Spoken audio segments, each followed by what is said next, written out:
arkadaşlar. Komünist Yoldaşlık Hareketimizin Piştî 26 salan yekem video rêberê PKK Abdullah Öcalan e. Öcalan di vê videoya de behsa stratejiya xwe ya nû dike û dibêje stratejiya şerê rizgariya netewî hatiye bidavîkirin. Hebûn hatiye naskirin, lewma armanca sereke jî pêk hatiye. Piştî videoya rêberê PKK, Serokkomarê Tirkiye jî axivî û got em dê mizgîniya dîrokî ya ku tê çavrêkirin bidin. Değerli arkadaşlarım, önümüzdeki günlerde olumlu haberler... Em dikevin qonaxeke ku di rojên pêş de dên û çeyên erînî bên wergirtin. Em hêvîdarin ku ev pêvajoya xêrê, bêyî ku qezayeke rê çê bibe û bêyî ku derfet ji bo sabotekirina wê ji aliyê navendên qirêj û tarî ve bêdayîn. Di demeke herî Kurd de bi serkeftî bigihêje encamê. Neticelenmesini temenni ediyoruz. Em li navenda giştî ya Dem Partiyê ne kelecaneke yekcar mezin heye. Şandekî xwe amade dike ku derbasî Herêma Kurdistanê bibe ji bo bejdariya merasima çekberdanê. Öztürkdogan jî di navê şandê de ye û çona xwe weke sefereke dîrokî bi nav dike.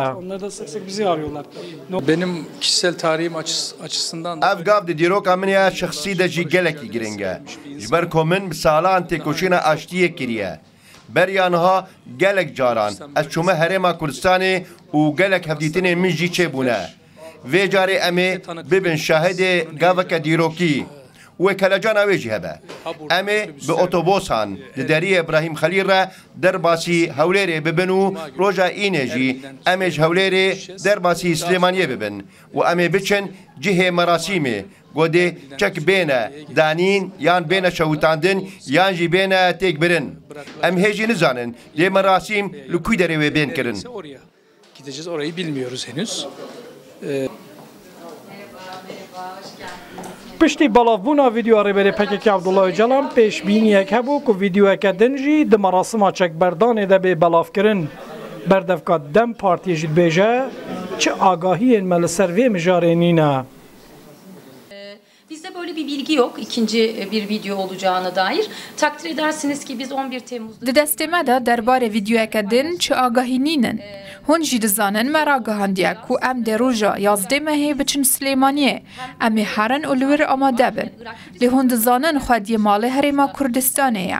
Em ê biçin merasîma grupeka PKK bibînin, lê ya rastî di naveroka merasîmê de çi heye em nizanin. Somut adımı izlemeye ve o tarihi anda orada olmaya gideceğiz.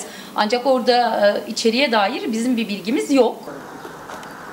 Şanda Dem Partiyê tevî hevserokan û endamên komîteya navendî û hevserokên partî û pêkhatên Dem Partî û beşek parlamenteran dê roja pênşembiyê sihet derdora 12:30 xulekan ji Amedê ber bi Hewlêrê beriya derbasê İbrahim Xelîl birê bikevin.